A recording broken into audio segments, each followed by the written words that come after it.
Hey guys, quick update on PIB'S best truck left turn bill. I've had this truck over here for a while. It should have already been done, a while back, but literally everybody in my family had COVID. It's been one thing after another. My dad had it, and he felt pretty bad there for a while. After he got over COVID, it kind of still had him down. So we're just now getting around to this thing. But anyways, the 6-cylinder, the 3-speed, everything's out. Of course, the V8, 4-speed, all that stuff's in it. Done a lot to the motor. He bought this motor off of a friend of his, PIB'S best that is. And it come out of a running driving truck. I guess PIB'S best had heard it run. But we had to put a oil pan gasket, rear main seal, a timing chain. Of course, the timing chain covers seals and gaskets. Put a distributor in it, intake gaskets. We put a new cam in it. It's got a pretty good little lope. New lifters. The carburetor come with the motor. It seems to run good. I have started this truck. Now, I had to run the cam in. If you're breaking in a cam, the way I do it, I will idle it up to 3,000 RPMs for 10 minutes, back it down to 2,500 RPMs for 10 minutes, and then back it down to 2,000 RPMs for 10 minutes, and it should be broke in. Now, I say that's how I do it. You can look it up on the internet. Don't take my advice on anything. Again, that's just how I do it.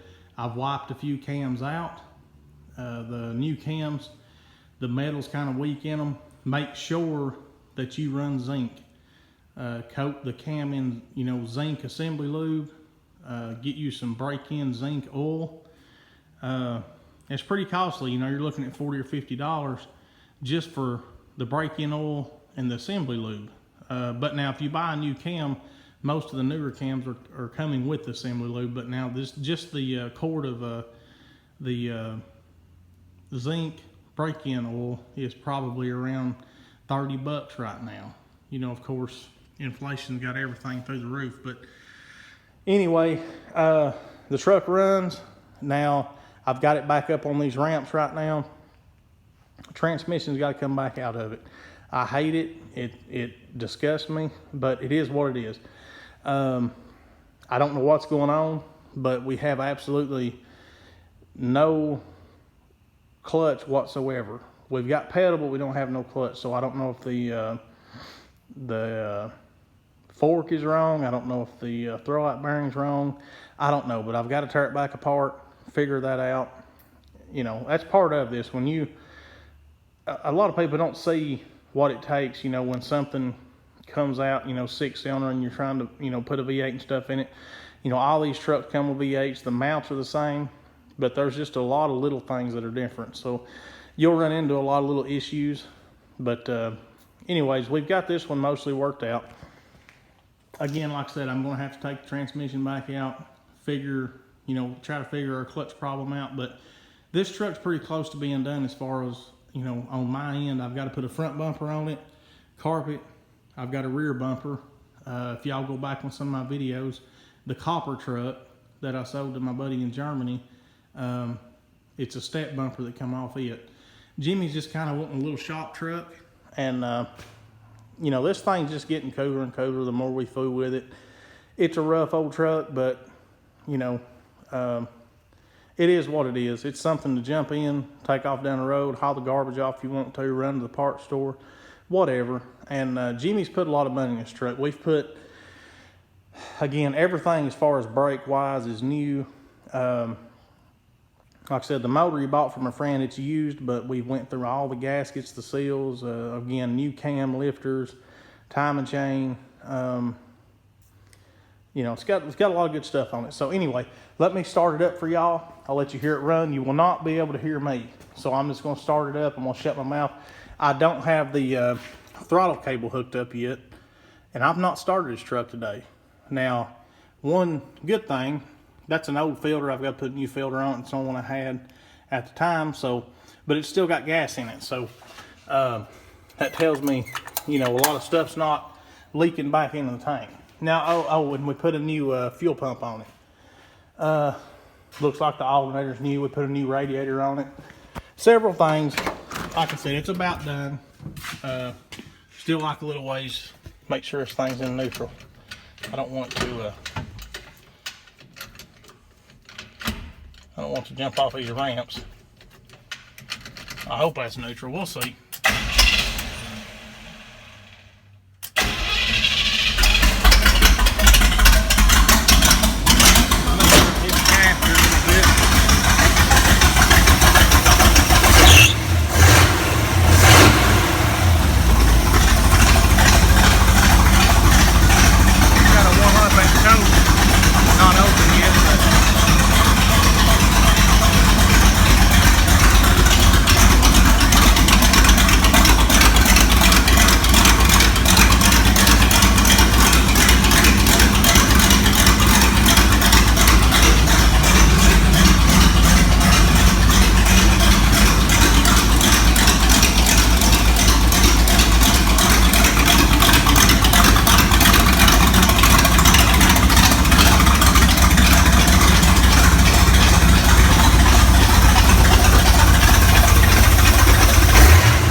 Evidently we've got a little wire issue. It may have come off. I moved the wiring harness around today trying to make it look a little bit better. Yeah, and actually I see it now. It's pulled off. So yeah, so all the gauges work on it.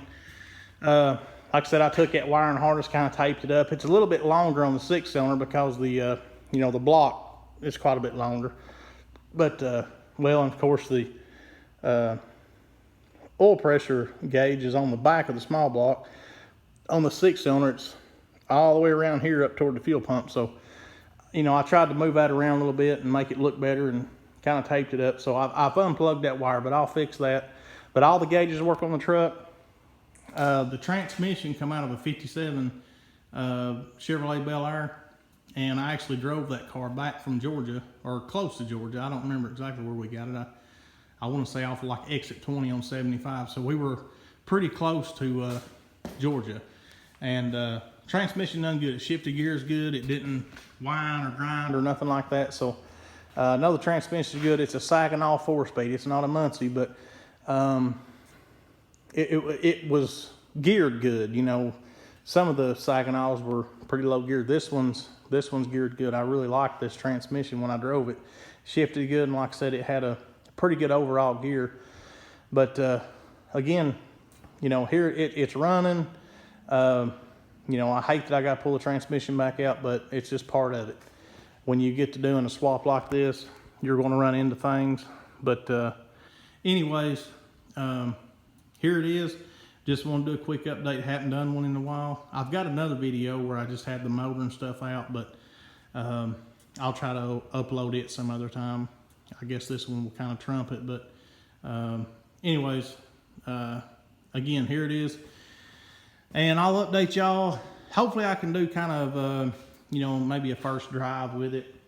And I'll kind of take y'all and ride with me, maybe set the phone up on the dash or something, and see what the old truck's made of. It's got a little bit of attitude now, and again, I think it's much cooler. You know, once Jimmy gets it back and he puts his little touches on it, puts the trim on it, you know, the cab trim, shines it up. I'm sure he'll probably put some Penetrol on it. I don't know what all, but truck's come a long ways. You know, I know it probably don't look like it, but it has came a long way. And, you know, I like it. And I think you would too. And you know, he's going to sell this truck. So if you're interested, get with him and he'll put you in it. I would love to see this old truck go to somebody that would, you know, enjoy it. Primed his best, is, you know, as well as y'all know, he's got one too many. He's got a bunch of trucks. So I think once he finishes all his little stuff up on this one, it's going to be for sale. So get with him and see where he's at on it. And like I said, hopefully y'all can come up with a deal. So anyways, y'all have a good, and I'm going to get in the house and I will start on this thing in the morning. I'm hoping to wrap this thing up pretty quick. Again, I got to put front bumper, rear bumper carpet, figure the transmission clutch out, a fan shroud, and the throttle cable. And it will go to Tim Dixon to get some exhaust and stuff put on it and whatever else they decide to do. So we will catch you on the next one.